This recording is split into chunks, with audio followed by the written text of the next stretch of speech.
Mayam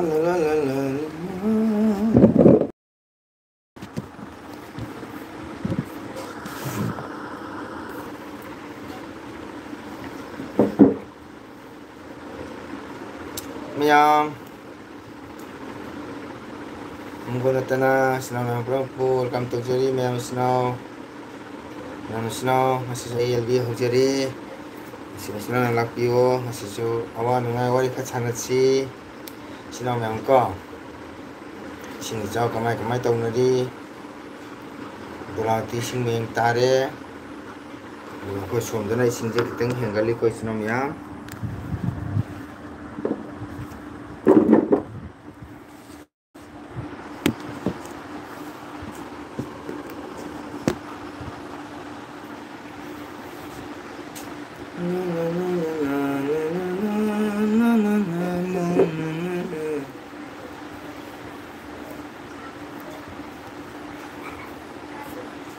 yang aku suam dana sing henggali berarti sing meng tare senang yang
mayam net nungai te nungai tena sum sing jauh kemai kari ipau khusus nanti kesalam tadi sing kita heli lalu sing hemai magi mana dia siljar legati aku nak lekipur kan senung lepa sigati sing je kita henggali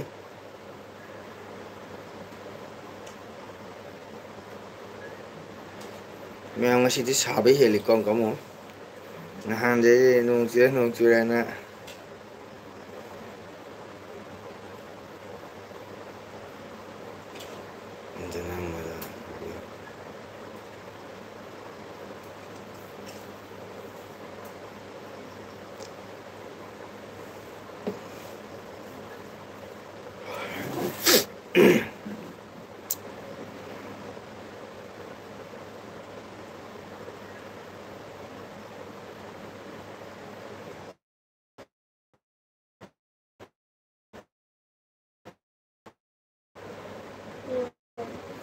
mayam ni si lele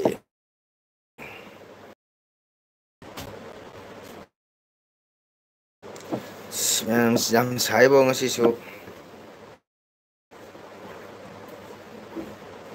mayam saya desina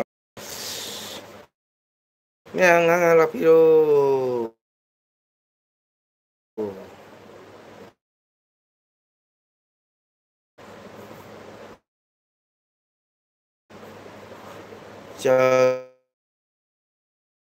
Sharu kike wari nungai ba salam koja thank you terima kasih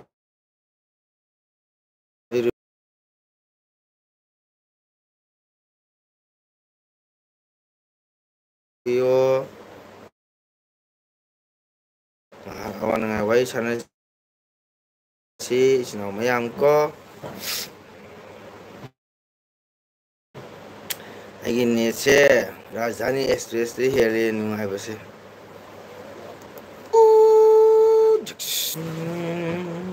मरिगे ma'am फम लेबसे तौरे खंग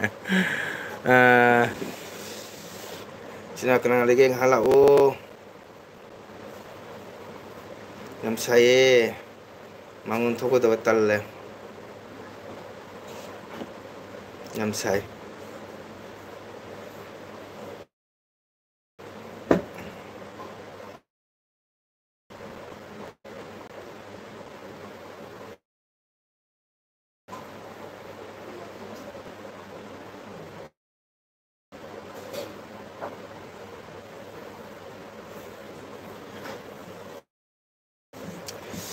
ma'am सिंग जाओबगा जो उपाय लेते को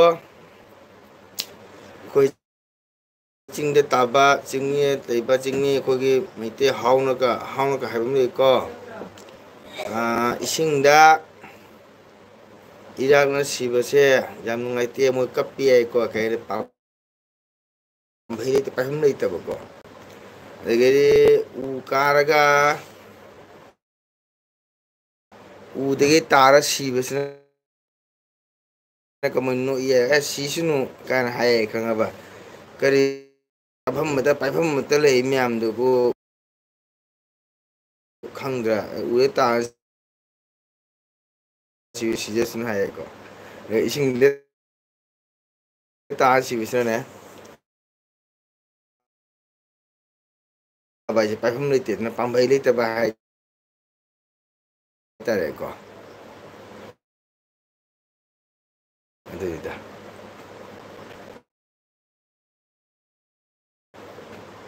आको मखोय इसामसो सिंग लय थुममि मे इजुमचे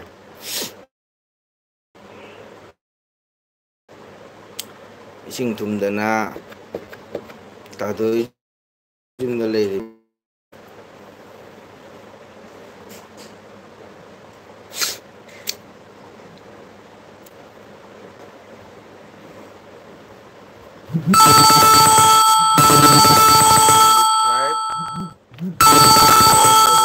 nang balance jauh riba is currently busy. The person you are calling is currently busy.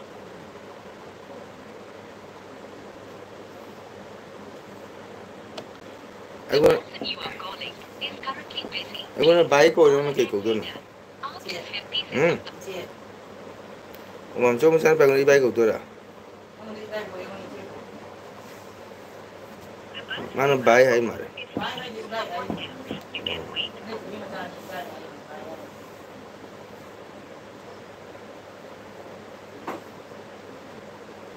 The person you have called is speaking to someone. Busy ya, ni talaga ko. The person you have called is speaking to someone. Sangin do jalan ba dong ono labor set to na. Nate mai bi do. Ai ko ne mang re. Number change to do.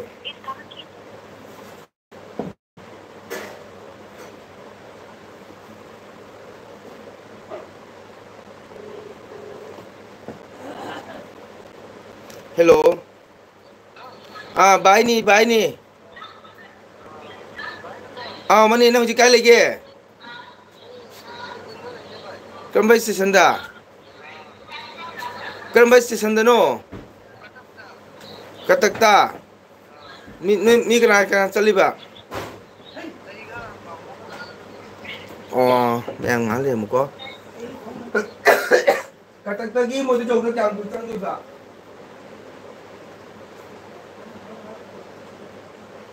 Namun ada nak kena kursi apa kena jadi.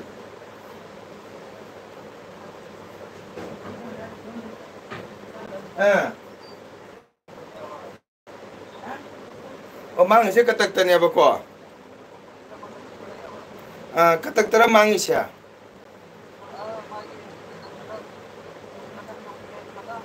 Ado no ji katak jauh siya di kaya lay ni.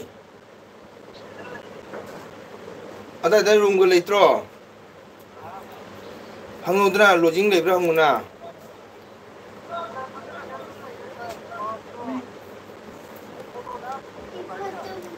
WhatsApp-ta. Acha. Ado kata kyo baga uji no kara police station changdora. Ah.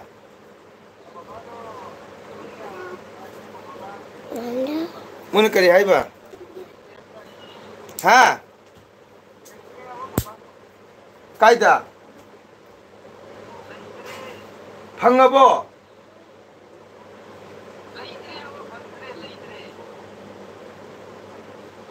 Kai tsarin duga.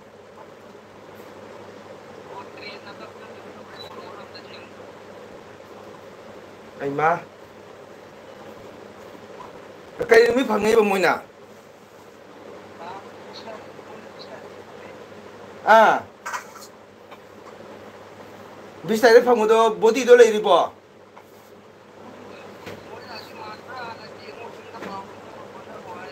Ah. Mani ya. Oh, bodoh di jalan dia kayak itu masa ada natra. Ate cecang kayak kamu jalan dia apa?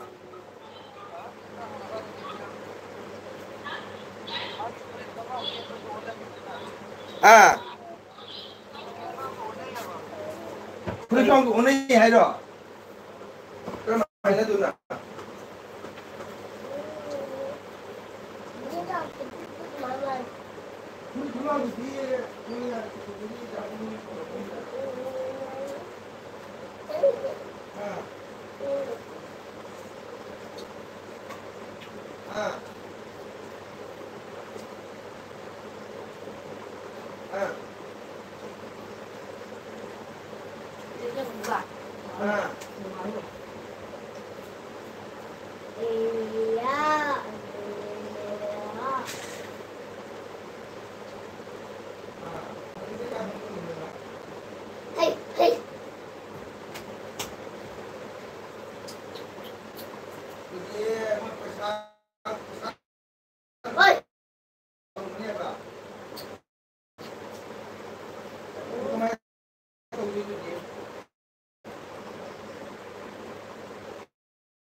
Gracias.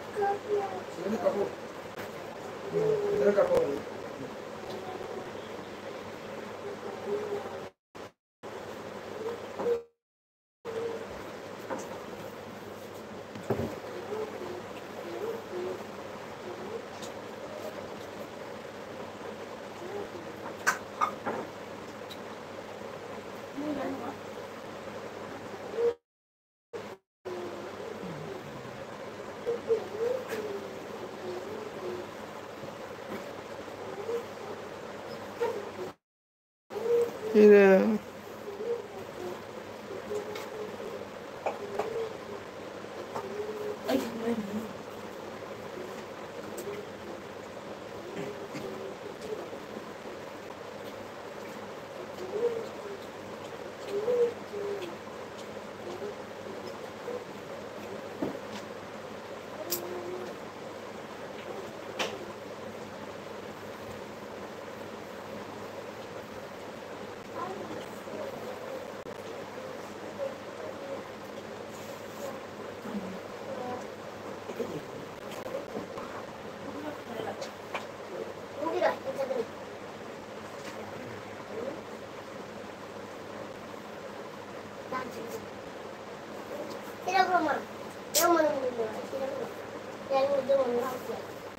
뭐 비슷하게 판 거잖아. 난 비슷하겠다. 이거 집 당하마. 하나 그래. 이 이제 버리는 형이다. 이거 하시나. 뭐 버리 되는 먼저 많이 들어 봐야 보니. 이 하나 모두 포토 말해. 수모데 버리 방에. 하잉.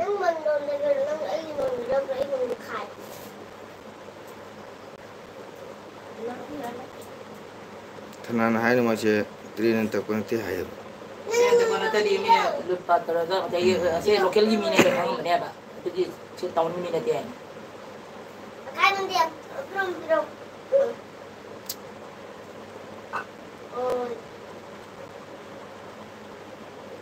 kayak belum nang. 이뻐?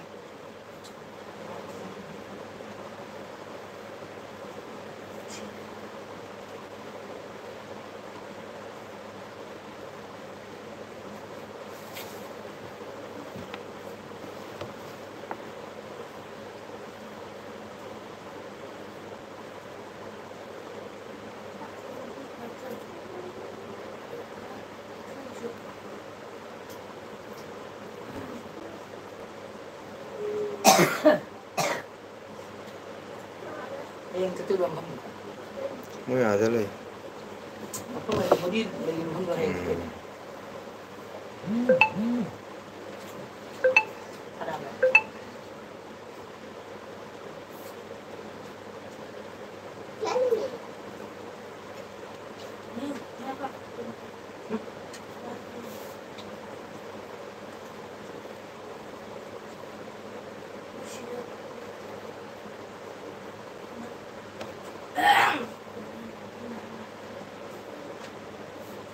남쪽니. Lagi ni. 시그래. 이나. Dua ini tahu dah lah. Dua tinggal ni.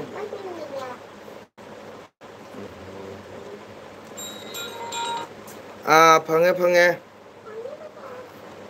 아 세요지 동안리네. Kalau masalah.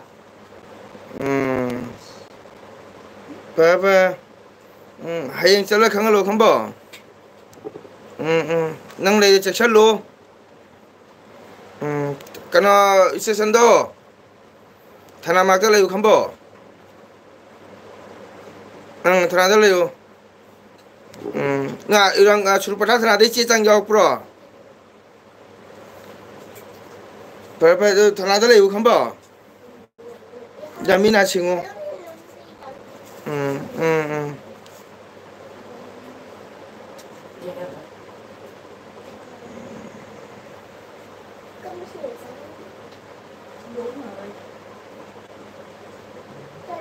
뭐 살로 뛰려가 뭐 이거는 사람 말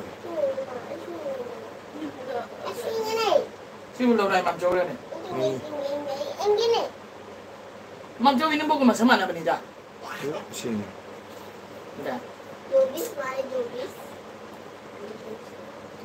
Sini balik. Antara ni saya sebenarnya body ni. 많이 마 wasatu Mai mga samsi tungali mini dia. Railway ki kalau lumah tu ada di mana. Madari masalah mga samsi kain itu yo. Boy train tak bagi sistem dah kami apa. Mamit ke pang ini. Sini masih mak jauh lagi. Mak jauh dah. 정말 봐. 맘 저기 있는 보기만 생만하지. 뭐니 맘 저기야. 저리만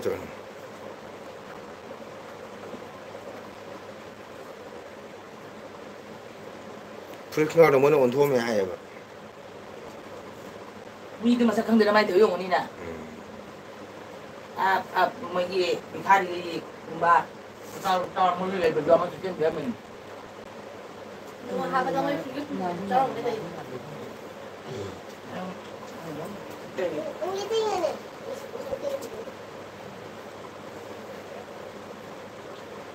Mình chưa buồn, mà mình cũng dám pha nhiều.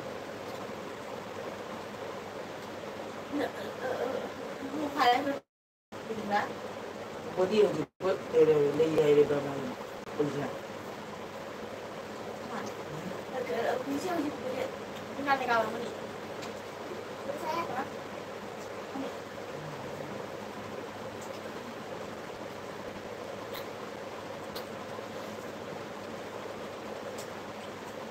Kita lihat memang si bagi memang di setiap tempat itu main pai berapa dua puluh itu ini masa macam ini ini mana?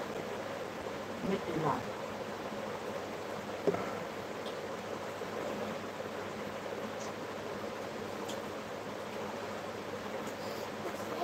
Jangan mengenai ada.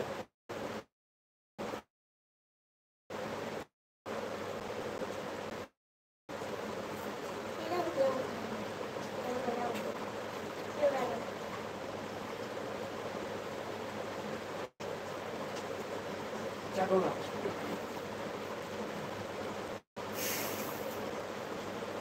Mana mana di jumbo.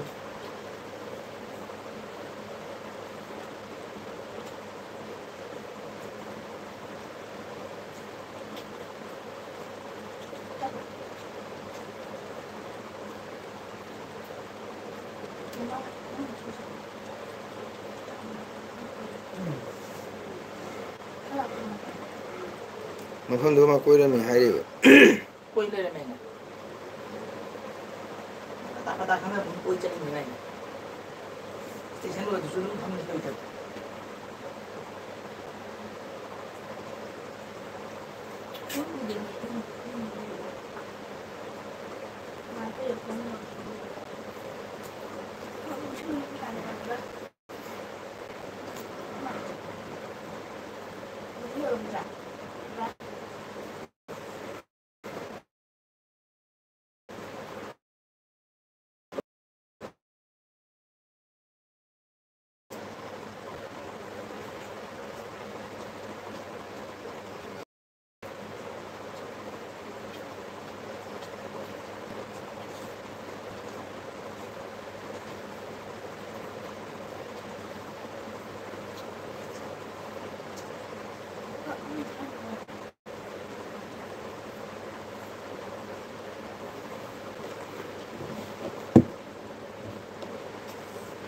Jadi masa ada di Bangkok ini aja.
blue lấy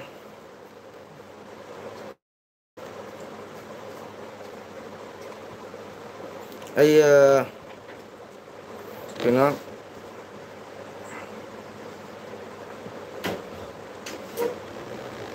phone nó lạc cho nó nè tôi bay sản rồi bao nhiêu nè blue chắc chắn là bao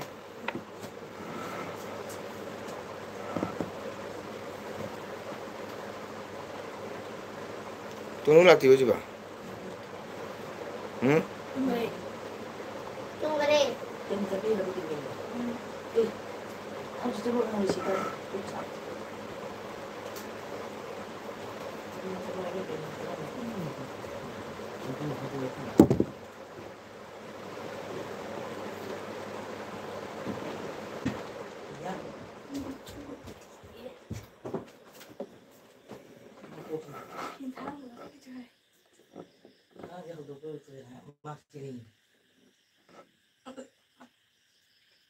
안 저래. 괜찮아.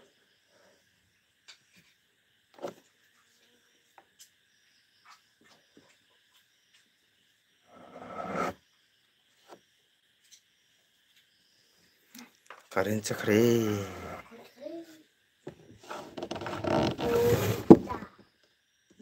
아.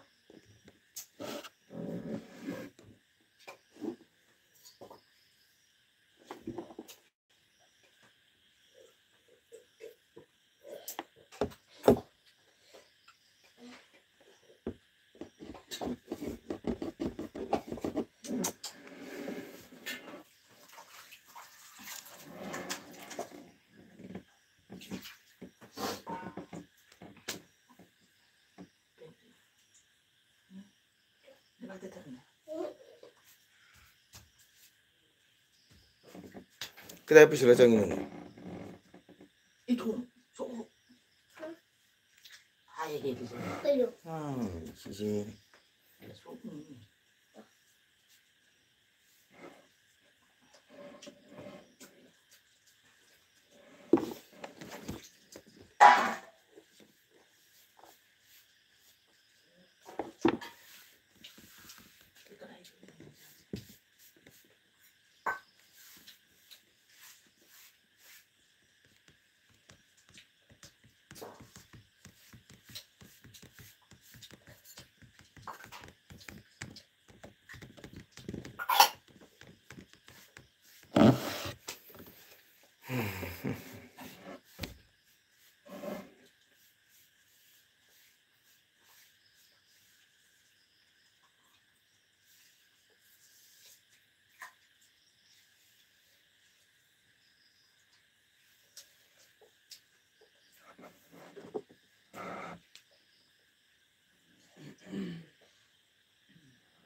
정말 불어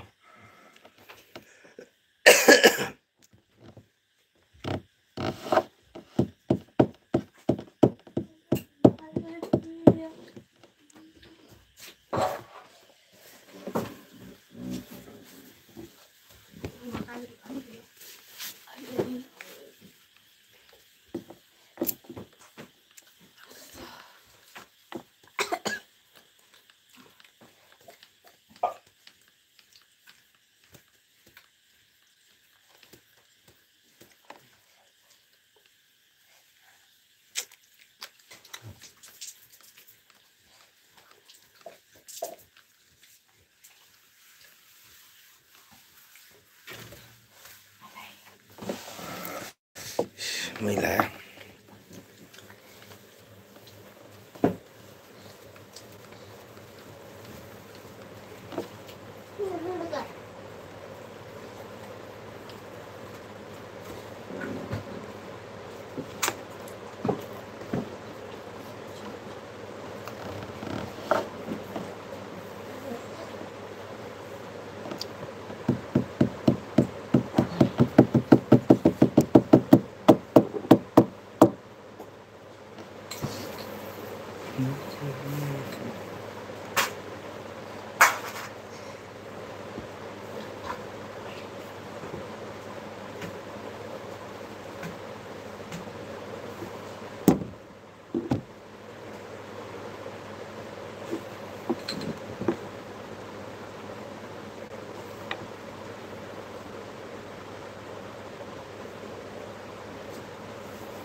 Blue net jadan to boniko net nungaite.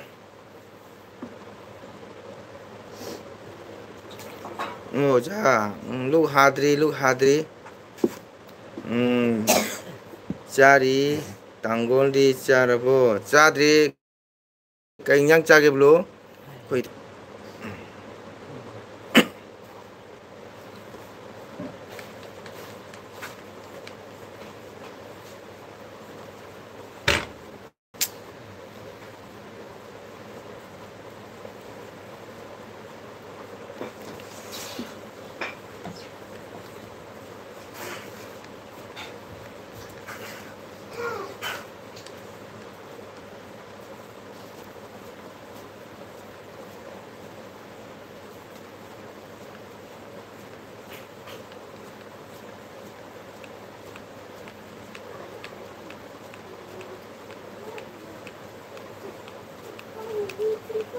Comment iraga kumdre uire thamage nate ne jadadana comment do u da banaite matuna ni aigi maila comment ba ude mobile atok to jeng bani comment iraga kumdre uire thamage nate da itema comment do u da baduna ni itema kenyang chai blue kari hinjang no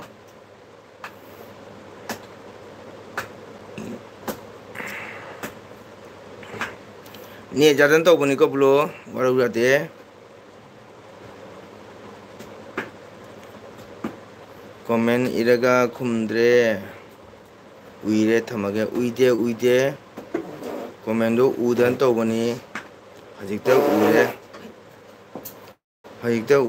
ure comment do tema kenyang chai blu su kenyang chai sidi yam sabani ko mayam Usoi iromba chai, wow.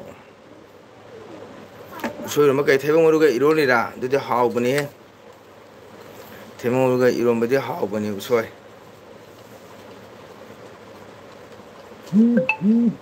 Ite madi kai nyang chai.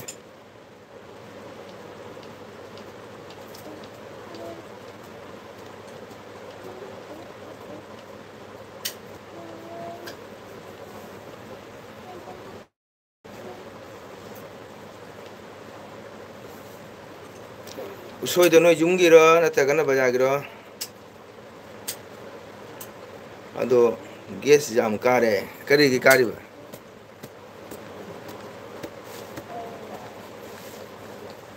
gas jam kare di gas ki guli mi chasalo antega hasmola charo marai phajarani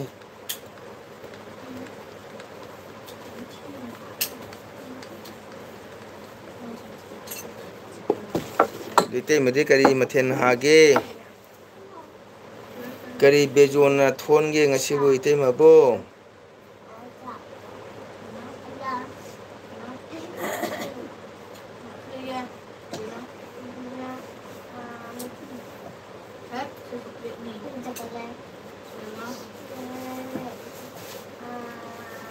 सोइरोमदि हावबनिको कोइ तोनिंखो khaman sorry फपाय गा हापदनने blow जम हावबनी मचीदा nga bajaga jawdi loredana de sobi thomga jawdi ba pura bumper tadromi bo blo netro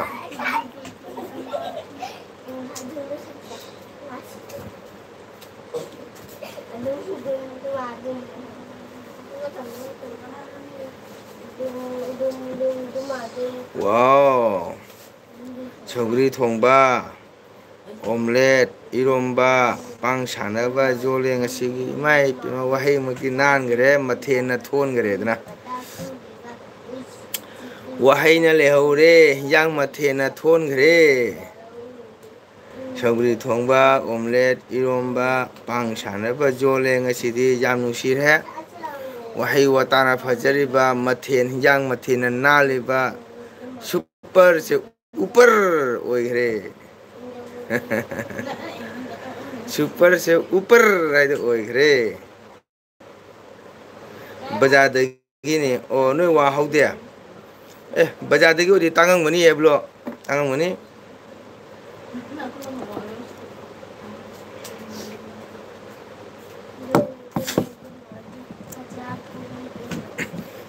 ban thoro meng halu ba kai chagi ju neng hala ba neng hasu yatra neng haje phong ka halu yang phajare sobri ga omelet ga iromba ga fajarba matheni sobri ne iromba ne omelet ne ahum ne ba ahum se machi binau ni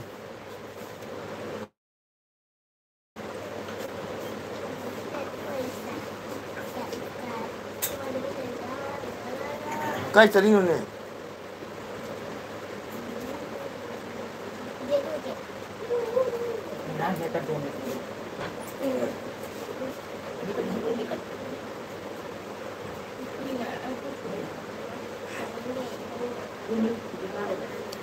कोई कुमसी की छोबरी का उदरीदा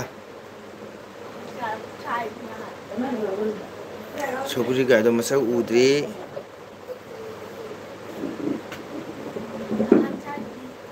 उसोई तांगी मुझे बाजार उसोई हम तांगी अनु वो थोपगी उसोई हम मत चाम नंगे चनी का है क्या पिपतना मरफू मफुत्रा हुम्बू का है पिपतना बुलु चावल हो रहा है चाथो चक चावल हो रहा है मुझे सी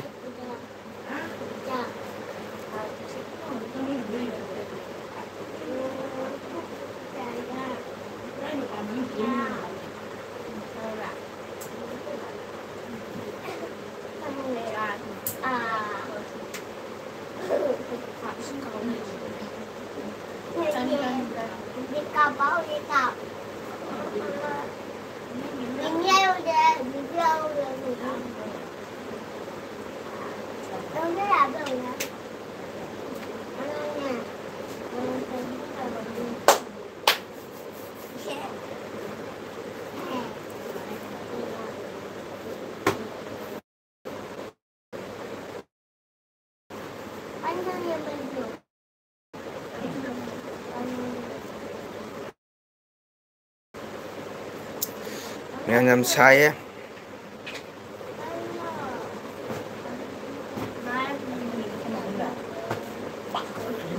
गे जमकादि कोका होय गेस कारदी हचांग नुआय रोय अदुना गेस तुगे कन तोनबा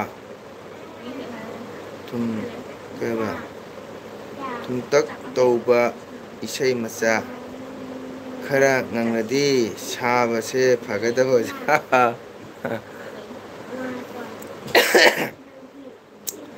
Nusiheda Temagi Wahai Wata Sidi Yang Fajai Thagatsari Tuntak Tauba Isai Macha Khara Ngangladi Sabase Phagataba Oja Rai Chumi Ingni Ingani Ai Ishwar Mukhi Tamina Thajade Ingani Haiba Khanang si lok chembasina isai sakpasu yade Phajai dako samgi sakpham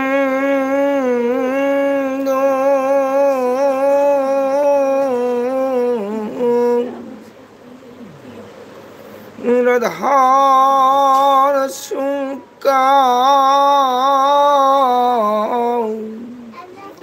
Cao ngâm đi đô Ita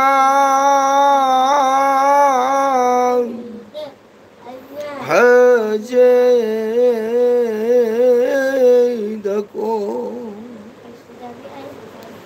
Phajai dako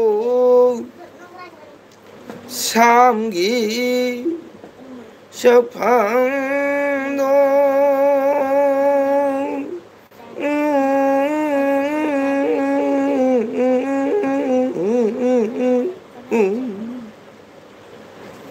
Radhara Sungka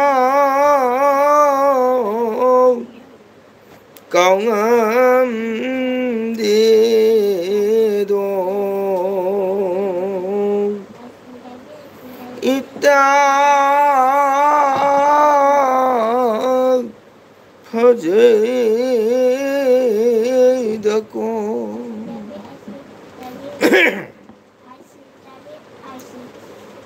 Mane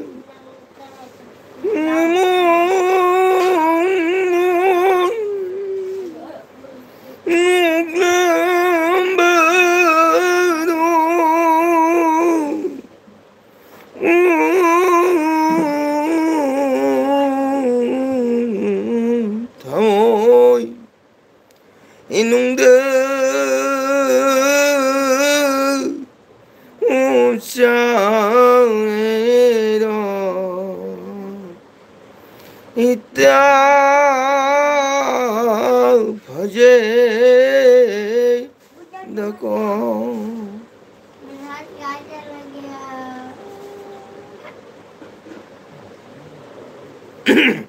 Khana nuai te mea Wow Wow Wow Kogi lebita lae Yes karasu Gen stock oiba ngamdabani brain stock oiba ngamdabani Soibumdo jamna chau hairi blue doctor na kakagi kuthum naraba khonjel tabada jamna nungai jare nachandi thank you Nabung mangona nungai ta na khanau nungai lok thunga thung sakcha base aigi chan rebitana mayam tabiu ko chenenda lebiriba aigi chanasina na sankitana thawai jawja base mayam kakagi khothum naraba khonjel tabada jamna nungai jai nachandi thank you buluna bhalo bhalo sha Koi bhalo balu naga bhalo gai naam tar ga hare pasirbo gawa ngamroi ko pusida sumana hare kani gai thajaru deko adore bita kari henjang chai ngasi ising chawba hantarabo labani na like to biro kakagi do ko kaka khanau chenu ngaite makharo tabangam dreko pada mani sakpasina line mani sakpasina mayam sum pembiro Ko. Rebita kari yang cai. Ngasi nung sakam dauri.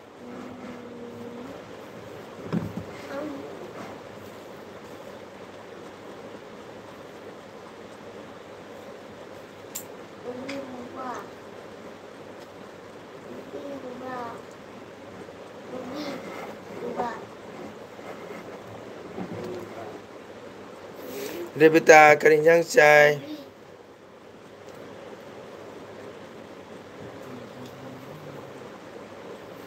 지금 살 번거 피도 말이네. 그때 못해 이로 제가 했나.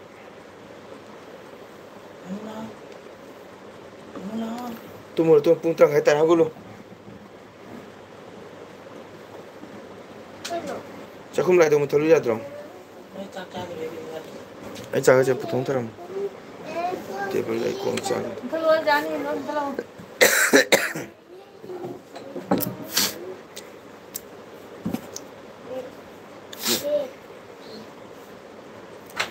Rebita kanyang cagi. Kumo tu kui chang brang bong. Sing chao ban tarabo.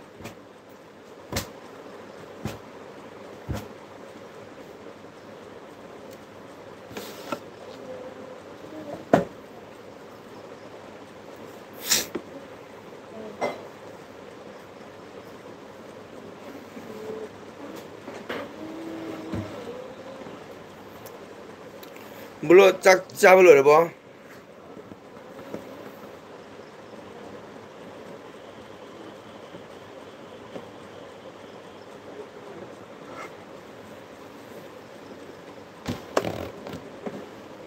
스맨남 사이보 얘들아.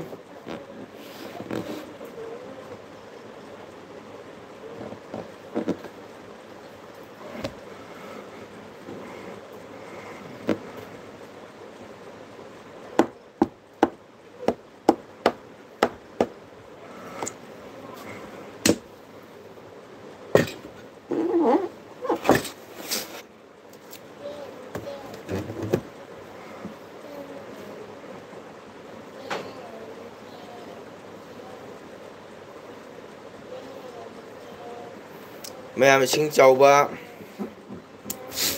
Berang apa lagi kamu di? Hau salam ni lokal lagi ngasing sharing bau ngakha ngatai memang ko. Kori bitai cara mani saya mandi tu yang paling benar. Mayang na phaba me mana phaba nga cara mani.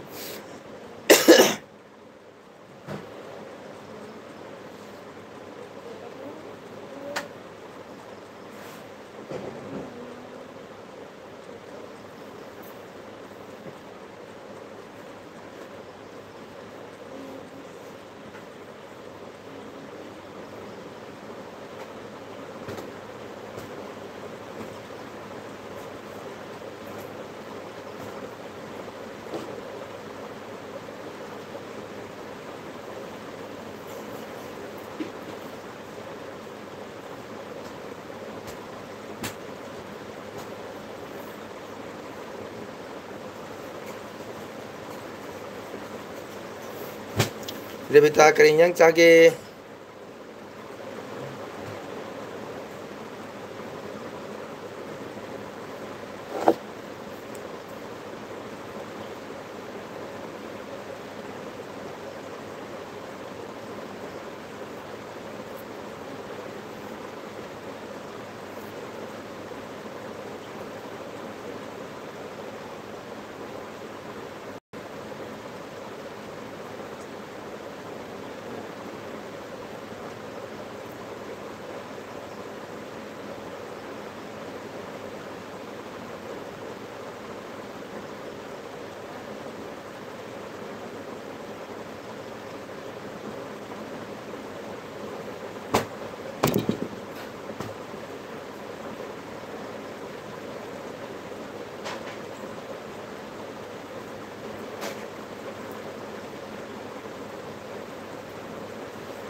레베다 그대로게 tuminnerebadi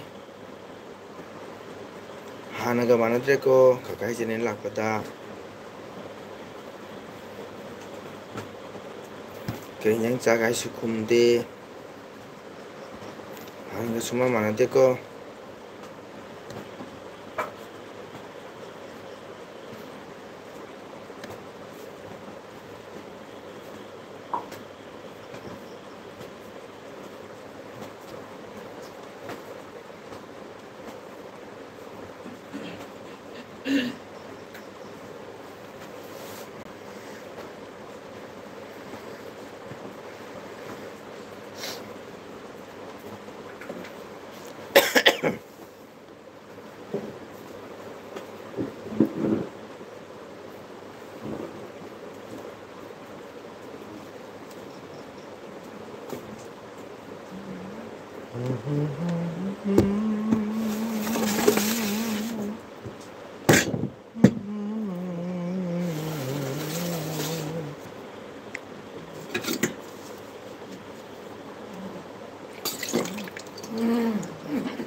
매암 짝짝이게 지난번 양식을 이래 매암 좀 짜짜 와이 사나시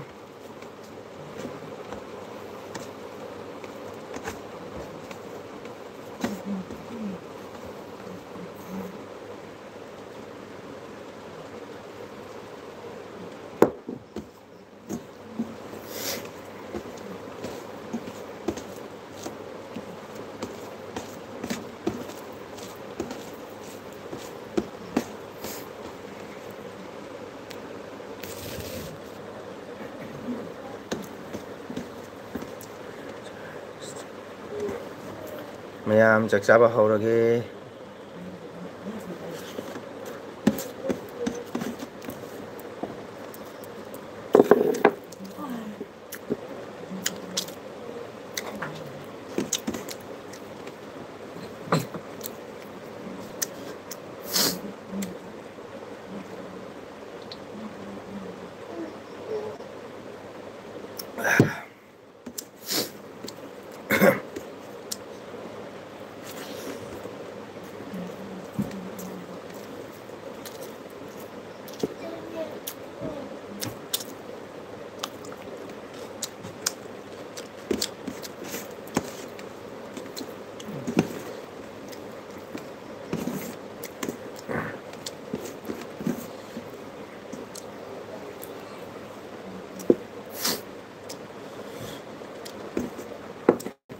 레비타 쿰다바 그대로게 하나가 많아들었고 ನಂಗೆ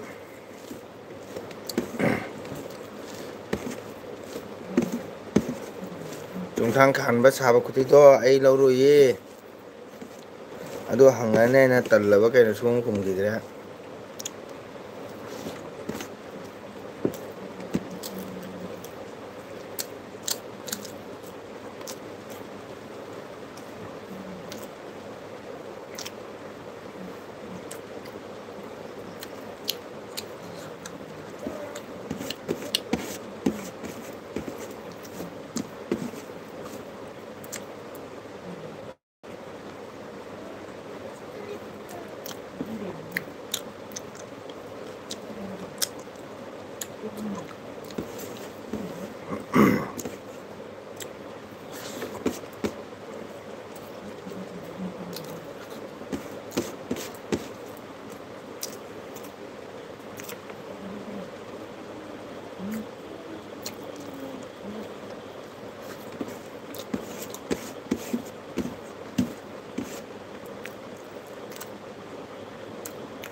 야, 다음에 잡아. 고멘 담벼.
Mày chào lưỡi tôi đấy.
Meron ka na lagi.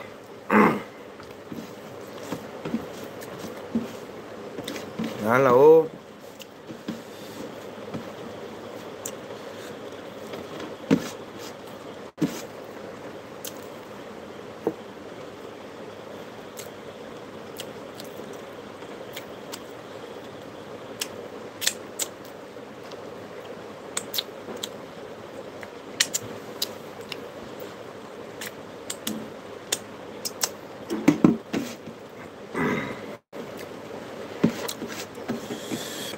Mayam nong lebih nu atau akan dicup peniko.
싱거해요.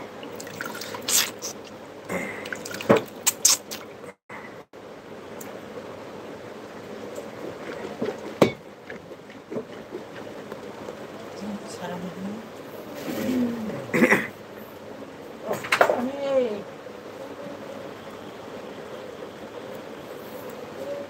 어이, 그런 애들 있나? 에이,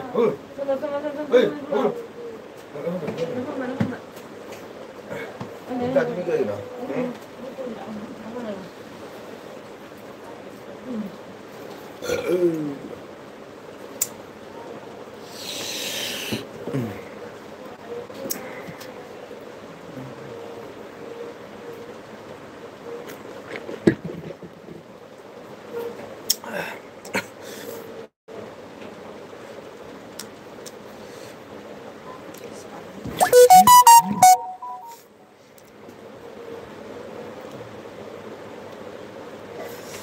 Mẹ chắc chắn luôn đấy, hàng lâu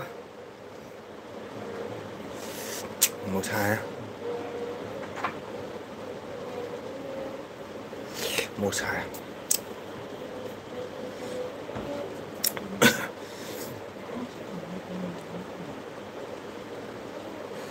nét ngoài tê cho nó mẹ nét ngoài tê sẽ chụp tiền thế lui thả vào xe.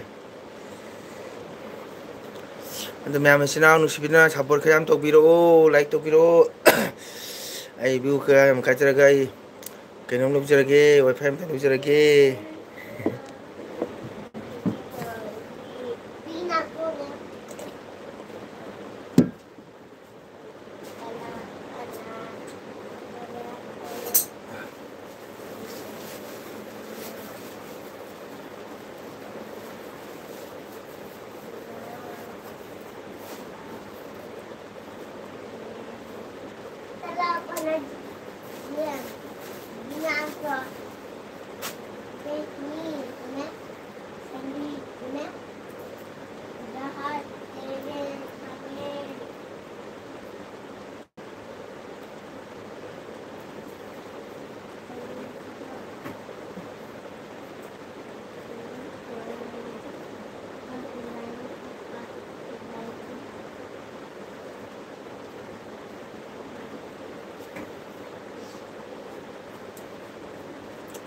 Hulu.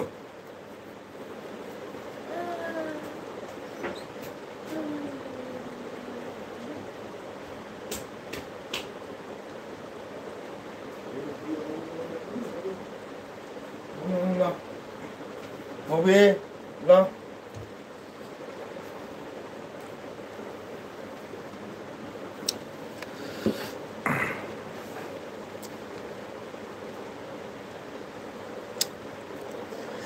ꯃꯌꯥꯝ net ꯅꯨꯡꯉꯥꯏꯇꯦꯀꯣ ꯃꯌꯥꯝꯒꯤꯗꯤ net ꯅꯨꯡꯉꯥꯏꯔꯝꯒꯅꯤ ꯑꯩꯒꯤ ꯅꯦꯠꯇꯤ ꯌꯥꯝ ꯅꯨꯡꯉꯥꯏꯇꯦ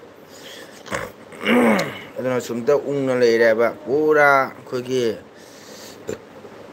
ꯀꯩ ꯍꯥꯏꯇꯥꯔꯦ ꯄ꯭ꯔꯤꯊꯤꯕꯤ ꯑꯩꯈꯣꯏ ꯒ꯭ꯔꯍ ꯂꯩꯕ ꯑꯗꯨꯃꯥꯏꯅ ꯁꯨꯃꯥꯏꯅ ꯂꯩꯔꯦꯕ ꯁꯨꯃꯥꯏꯅ ꯂꯩꯔꯦ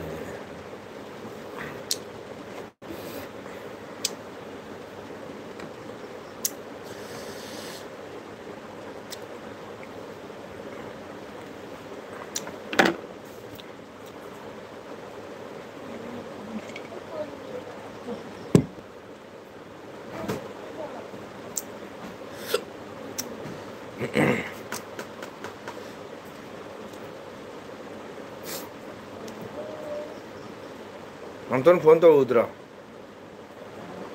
ꯍꯥ ꯀꯩ ꯍꯥꯏꯒꯦ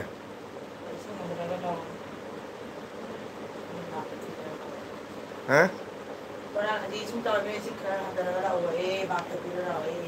ꯃꯥꯛꯀꯤ ꯃꯊꯧ ꯅꯠꯇꯦ ꯃꯥꯒꯤ ꯃꯊꯧ ꯅꯠꯇꯦ ꯀꯩꯅꯣꯗ ꯍꯟꯗꯣꯔꯛꯑꯣ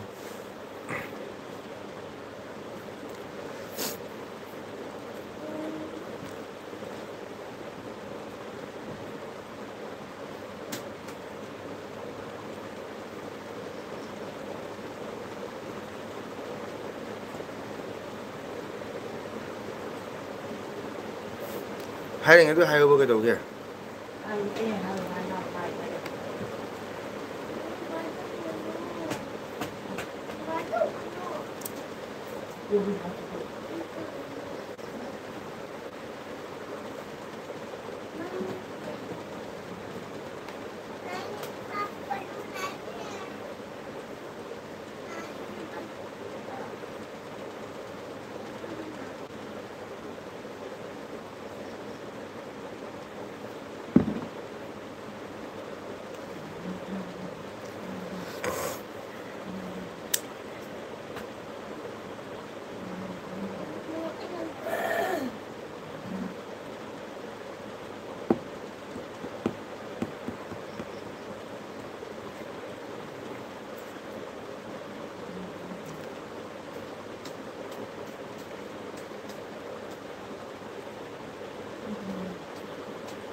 ꯃꯌꯥꯝ ꯅꯦꯠ ꯌꯥꯗꯦ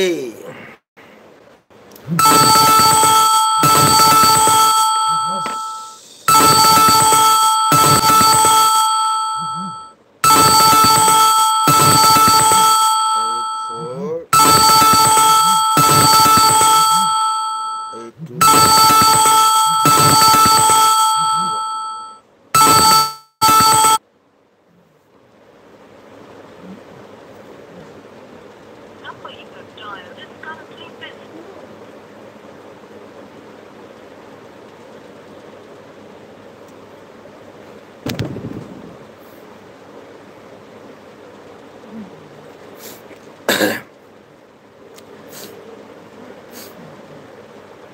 Hello. Aiga. Acha aiga hoy. Hoy aiga. Hoy. Tôi xin lấy photo đẹp rồi cô.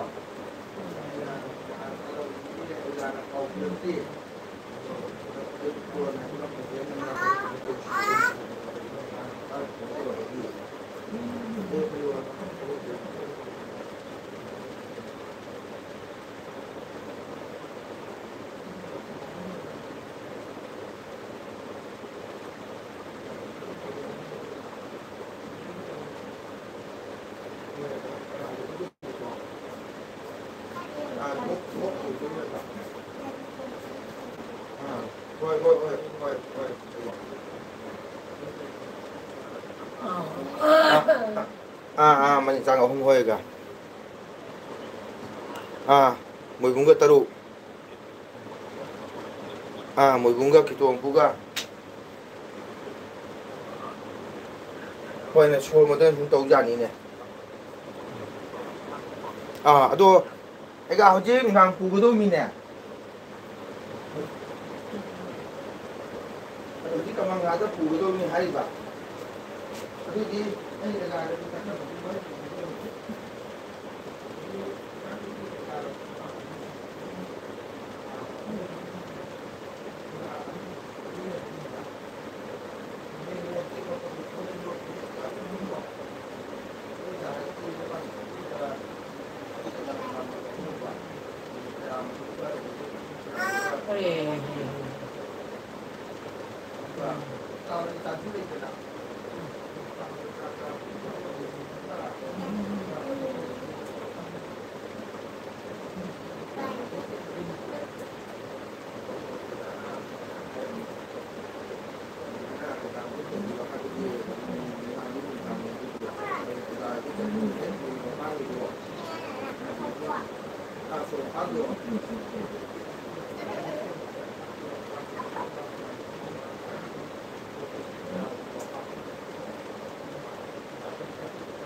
tak boleh dua sini dah suruh nak tu mai tu nak mangsi aku pion kan.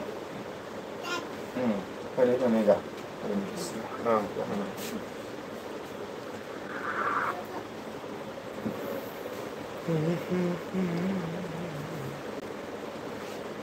Nanti apa ngan holo ya. Nang ye taran nabi lembar jauh bura. Jauh bura.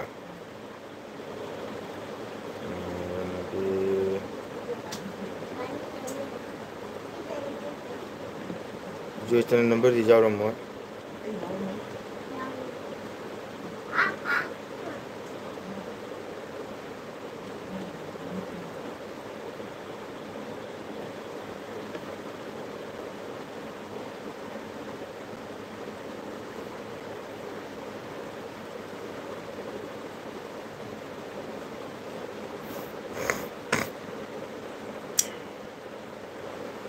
नबी number जाओ बड़ा नहीं होगा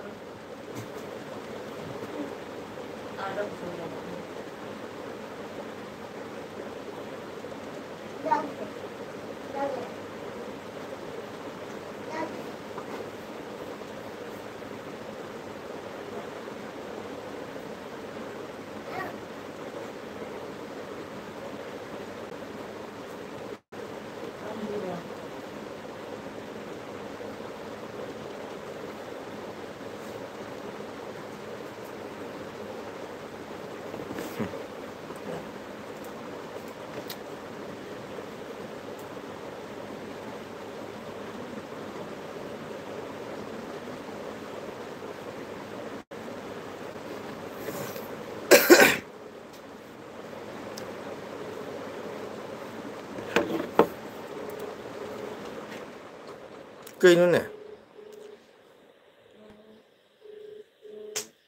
lain sama kita udah. Hello, hello, hello. Kenapa sih buah? Tuh mau buah? Hayang isi kali lagi. Oh, lain mah pembah ini kita ngan hagot sih. Ay kamanghagi ay Govinda Akhrado. Adugi ega dole kitreba. Ega hanugudo. Ta bro. Ha? Do hayang sabi na usu dop hauni ba ko.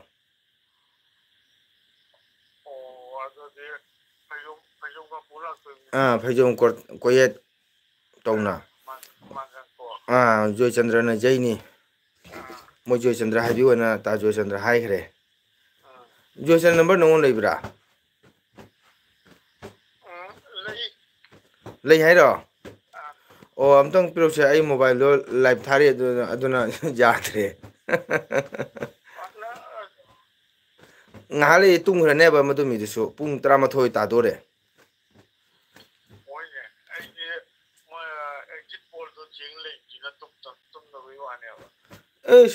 Lore isai wang so nang sangi damu te nang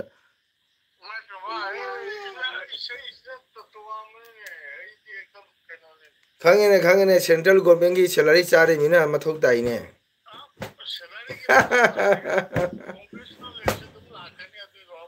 chumi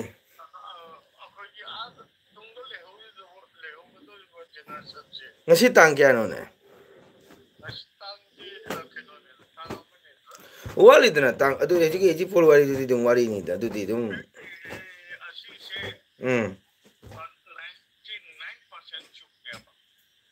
ꯑꯦꯖꯤꯐꯣꯜꯁꯤꯕꯣ ꯍꯧꯖꯤꯛ ꯌꯦꯡꯕꯗ ꯀꯃꯥꯏꯅ ꯈꯜꯂꯤꯒꯦ ꯀꯃꯥꯏꯅ ꯇꯧꯔꯤꯒꯦ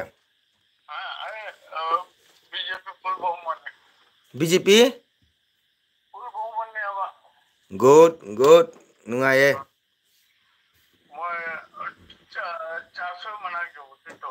ꯑꯣ my god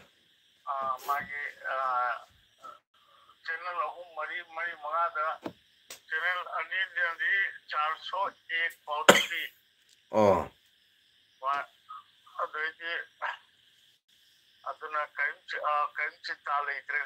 ꯑꯗꯣ ꯑꯗꯣ ꯀꯗꯥꯏꯒꯤꯅꯣ ꯑꯁꯥꯝꯒꯤꯔ ꯀꯗꯥꯏꯒꯤꯅꯣ ꯎꯝ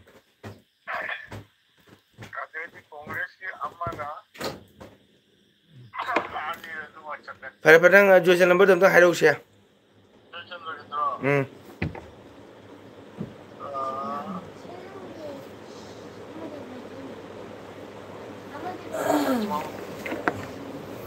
ꯃꯌꯥꯝ ꯑꯁꯦ ꯁꯤ ꯁꯨꯝ ꯇꯥꯃꯤꯟꯅꯁꯤ ꯁꯤꯁꯨ ꯅꯨꯡꯉꯥꯏꯕ ꯋꯥꯔꯤ ꯑꯃꯅꯤꯀꯣ ꯏꯂꯦꯛꯁꯟꯒꯤ ꯚꯣꯠꯀꯤ ꯀꯥꯎꯟꯇꯤꯡ ꯍꯌꯦꯡ ꯇꯥꯔꯤꯛ ꯂꯥꯁ ꯐꯥꯏꯅꯦꯜꯅꯤ ꯉꯁꯤꯗꯤ ꯃꯣꯏ ꯀꯥꯎꯟꯇꯤꯡ ꯍꯧꯔꯛꯏꯗꯤ ꯐꯣꯔꯒꯤ ꯋꯥꯔꯤꯅꯤ ꯁꯤ ꯍꯥꯏꯔꯤꯁꯦ ꯍꯧꯖꯤꯛꯃꯨꯛꯀꯤ ꯕꯤ ꯖꯦ ꯄꯤꯅ ꯌꯥꯝ ꯍꯦꯜꯂꯦ ꯍꯥꯏꯔꯤ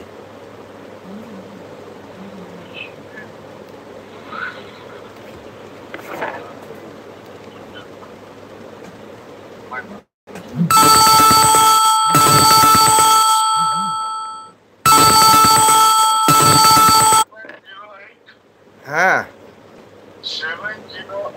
708 60 17712 708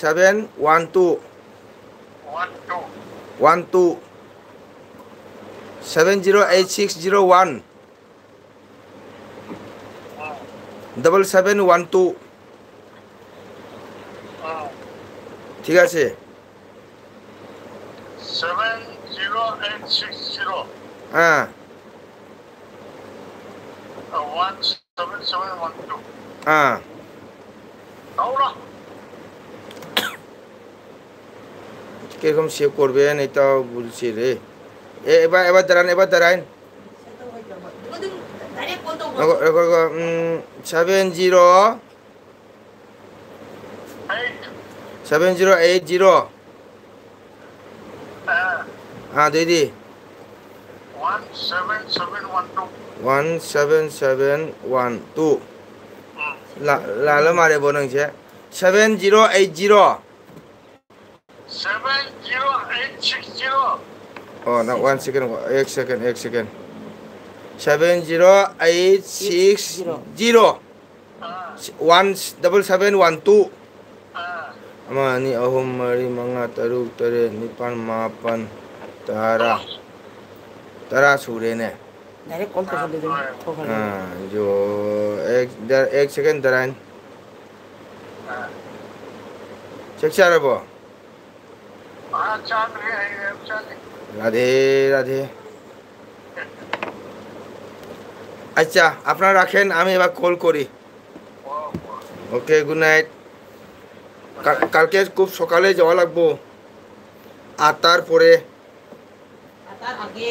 আটার আগে শুনেননি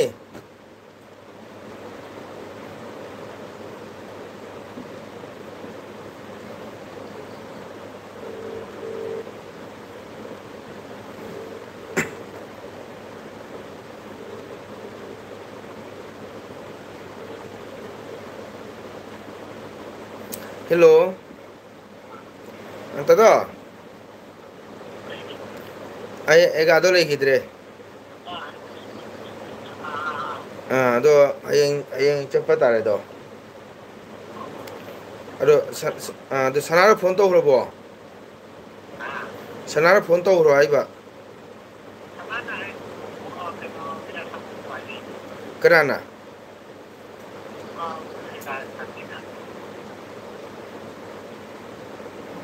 Santina.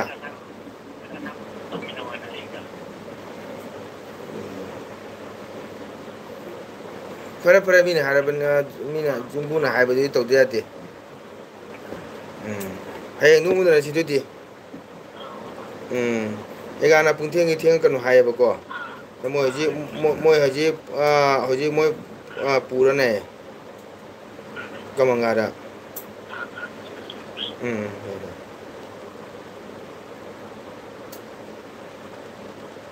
ꯂꯩꯇꯕꯁꯤꯅ ꯀꯗꯥꯏ putikan chapunda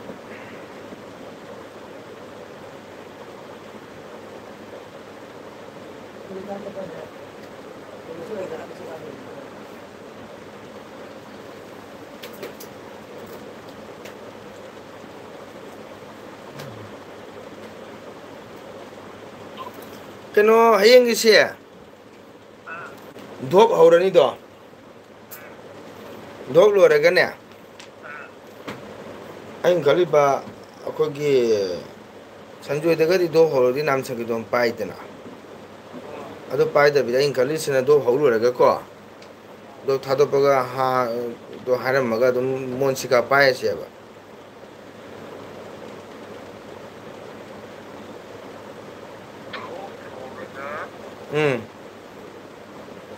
do holo di thado ni dena ko sanjoy phiro di nam chagi don lo itna ko ado nanta bita ta do haram mai ga do di monsika de pai ba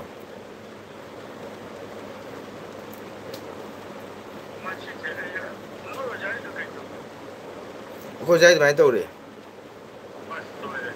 ho do ge hangori ba yama tana hori mitra prota sun mi thau ge yam na ai budi jaw khre ba ko ado ne hang se na khali sina ngasage mai to ron pai ta bi do tha to pulo ra ga sumon sikare ekai le do pai ra ba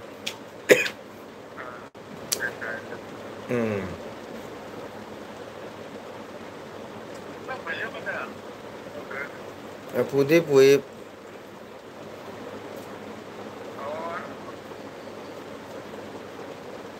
se taka di je roi dana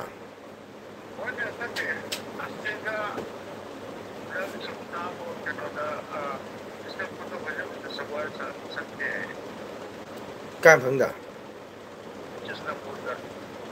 khang de bo kang gan wa ren khang de kaw de bo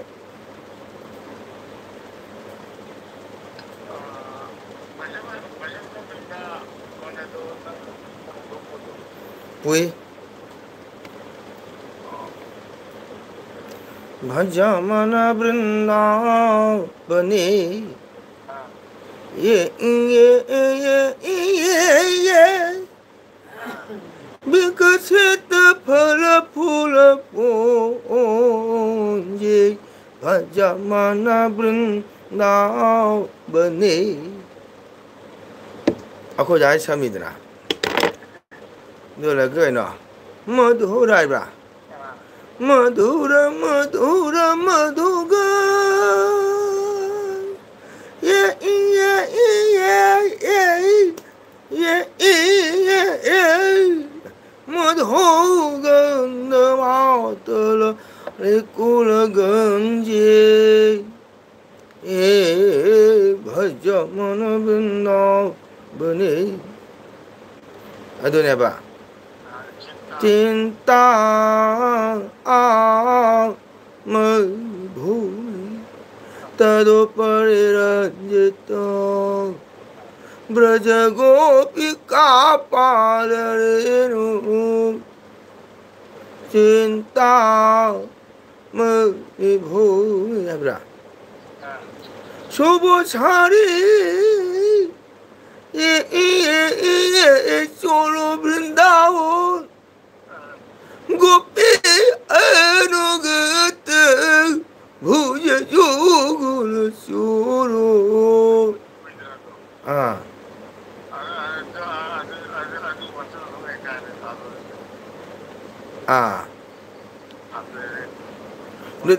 Jadi hayang siya dobe thado pagane भजन पारे बा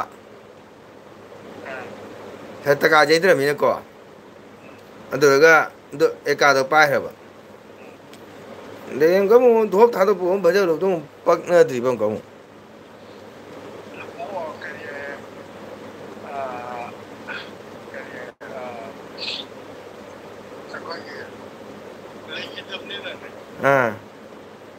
산에 한번 정도 아, 하면서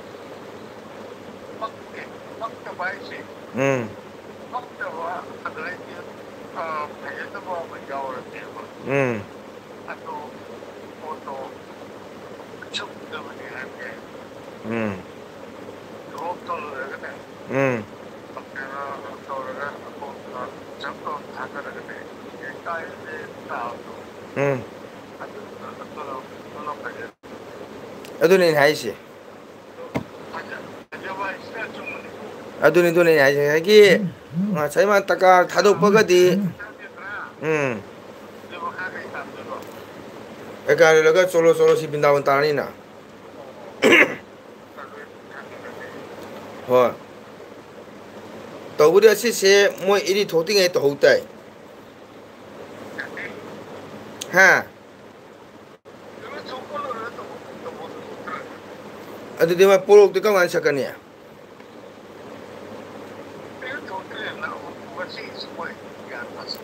ahoi jangi de dinne modo haure dana raga roga de turi raga hodana pura porok seiba men pana kotana adu makha prathana seiba mon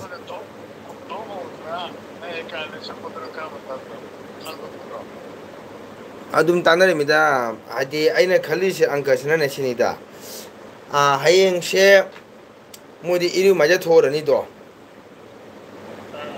iru maja thonge tanja siga khoi raga hodna dhop hodna siga monsiga matem saba khamba tabra monsiga sa thadok laga ne thadok raga horoga magi turi porok do sombiraba akoi jagi di dho hobolo baga sum raga horoga mo porok son gre ha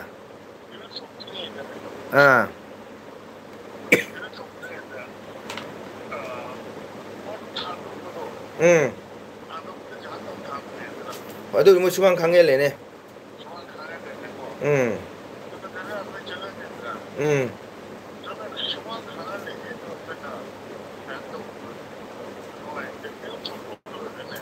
이 토를 또 그다음에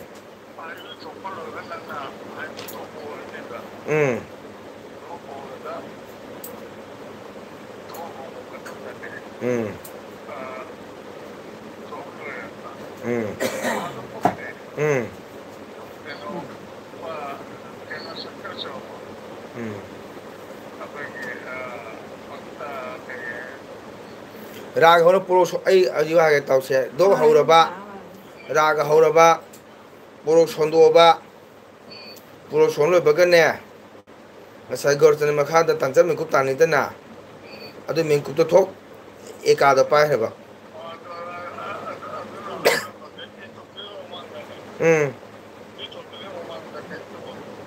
hoi aduni haisi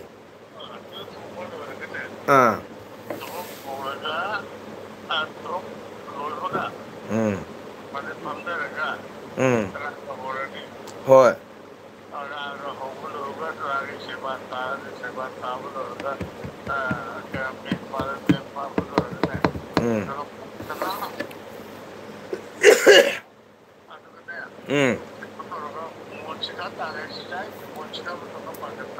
hoi bamo je mari nde sanjo to mare ne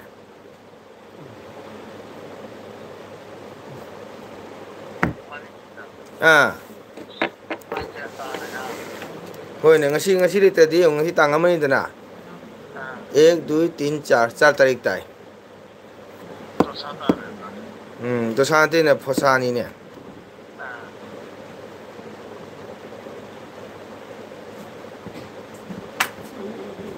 joy chana yu sangde bamon mari ne soli sanjoy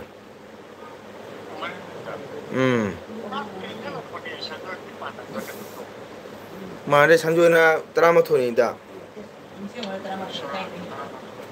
tarani din jengba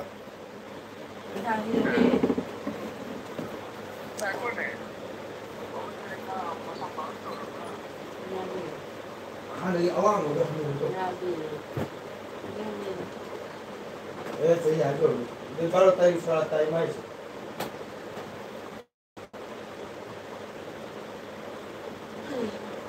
애가 따 있다.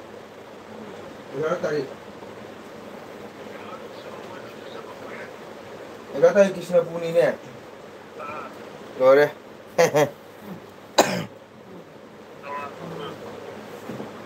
애가 따위 또 지행은이 자가 치느래.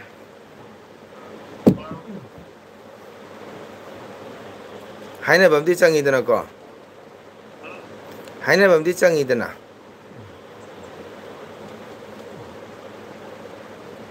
까만가시 닝딘 로라는 간접은. 닝딘. 왜네? 아차 파래 애니 하양 수너시. 하양 cepet taban데 caturminya. Oh, ni panda pangnasi ka kanaran pu school da. Apa? Okay, good night. Good night. Good night.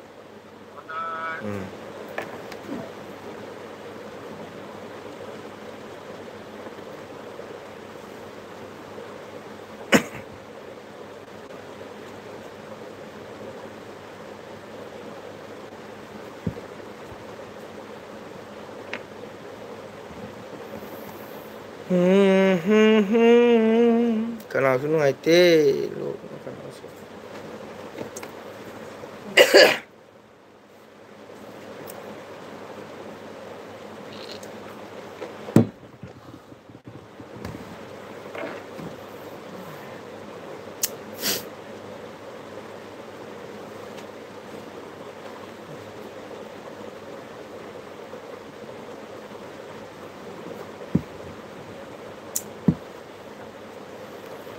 तेरे मेरे तारे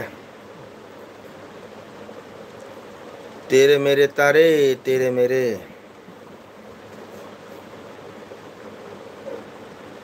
हुनु अमु मुचार काय चगो हुंदी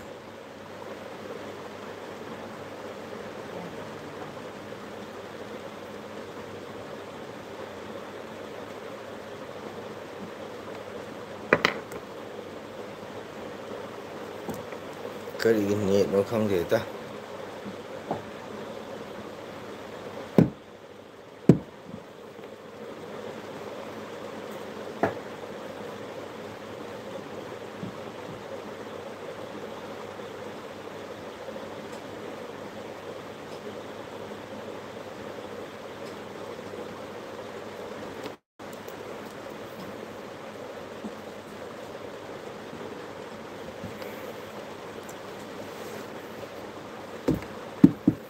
तेरे मेरे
मैं हमने जाते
mayam dum LB thari ba duni ko kai ngoma leitre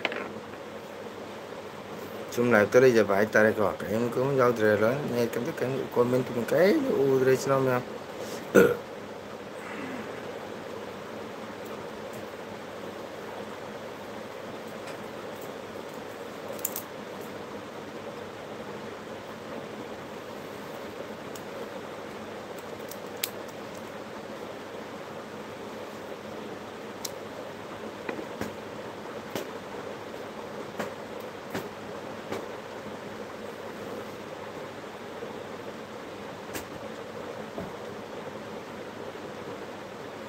너무 안 무가 제가 홍기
ꯌꯥꯝ ꯁꯥꯏꯍꯦ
오, hajikta comment ure sinau mayam kari haiba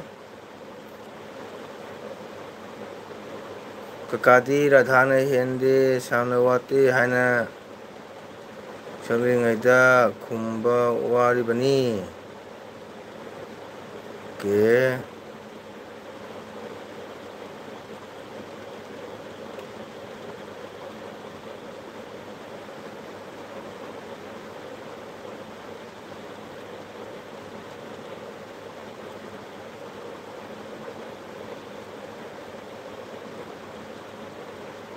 kakana pavitra ga oke ojage mitse phanadi laubuni migi comment ipa pate ko kari engsang no hangbasi tado mongol tadro tamgol kakadi radhana eke oja ꯆꯥꯛ ꯍꯩꯇ ꯆꯥꯔꯤꯔꯣ ꯊꯦꯡꯉꯦꯅꯦ ꯀꯀꯥꯅ ꯄꯥꯕꯤꯗ꯭ꯔꯕꯅꯤ ꯑꯩ ꯊꯣꯛꯆꯔꯦ ꯑꯣꯖꯥ ꯍꯟꯗꯛ net ꯌꯥꯗꯦ ꯏꯇꯩꯃꯅ ꯀꯩ ꯍꯥꯏꯕ ꯑꯦꯜꯕꯤ ꯊꯥꯖꯤꯜꯂꯒ ꯃꯤꯒꯤ comment ꯑꯃ ꯐꯥꯎ ꯄꯥꯗ꯭ꯔꯕꯅꯤꯅ ꯐꯖꯔꯦ ꯑꯣꯀꯦ ꯃꯌꯥꯝ ꯁꯣꯔꯤ ꯃꯌꯥꯝ ꯋꯥꯔꯧꯅꯨ ꯅꯦꯠ ꯌꯥꯗꯕꯩ ꯃꯔꯝꯅꯀꯣ ꯑꯩꯒꯤ ꯀꯣꯃꯦꯟꯗꯨ ꯎꯗꯕꯅꯤꯀꯣ ꯏꯆꯤꯟꯅꯥꯎ ꯃꯌꯥꯝ ꯊꯥꯒꯠꯆꯔꯤ ꯏꯅꯥꯎ ꯑꯦ ꯀꯦ ꯁꯤꯡꯍꯥ ꯑꯦꯟ ꯔꯦꯕꯤꯇꯥ ꯂꯦꯗꯤ ꯕ꯭ꯂꯨ ꯑꯩꯅ ꯅꯣꯏꯕꯨ ꯍꯥꯏꯅꯤꯡꯉꯥꯏꯗꯅ ꯊꯥꯒꯠꯆꯔꯤ ꯃꯔꯝꯗꯤ ꯅꯦꯠ ꯌꯥꯗꯕꯁꯤꯅꯀꯣ ꯑꯩ ꯃꯣꯕꯥꯏꯜꯗ ꯀꯣꯃꯦꯟ ꯎꯗ꯭ꯔꯦ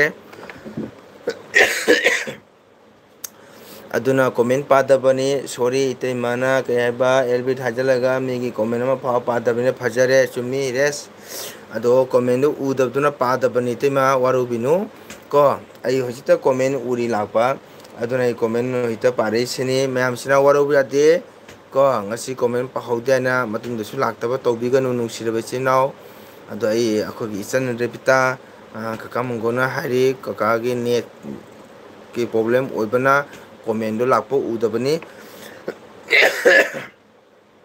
오케이 ꯑꯗꯨꯅ ꯉꯁꯤ ꯀꯣꯃꯦꯟ ꯄꯥꯗꯦ ꯊꯧꯑꯣꯏꯕꯤꯗꯦ ꯍꯥꯏꯗꯨꯅ 이ꯆꯤꯟꯅꯥꯎꯁꯤꯡꯅ 이ꯆꯟꯁꯤꯡꯅ ꯋꯥꯔꯧꯅꯨ ꯑꯗꯣ ꯍꯌꯦꯡ ꯉꯁꯤ ꯀꯣꯃꯦꯟ ꯄꯥꯗꯦꯅ ꯍꯌꯦꯡ ꯂꯥꯛꯇꯕ ꯃꯇꯨꯡꯗ ꯂꯥꯛꯇꯕꯁꯨ ꯇꯧꯕꯤꯅꯨ ꯂꯥꯛꯄꯤꯌꯨ ꯀꯣ ꯑꯩ ꯁꯣꯏꯗꯅ ꯀꯣꯃꯦꯟ ꯍꯧꯖꯤꯛꯇ ꯎꯕꯒ ꯑꯩ ꯀꯣꯃꯦꯟ ꯃꯌꯥꯝꯒꯤ ꯀꯣꯃꯦꯟ ꯄꯥꯖꯔꯤꯁꯤꯇꯅꯤ 이ꯆꯤꯟꯅꯥꯎ ꯃꯌꯥꯝ ꯋꯥꯔꯧꯕ ꯌꯥꯗꯦ 오케이 ꯑꯗꯣ ꯃꯇꯝꯁꯨ ꯊꯦꯡꯉꯦ ꯉꯁꯤꯁꯦ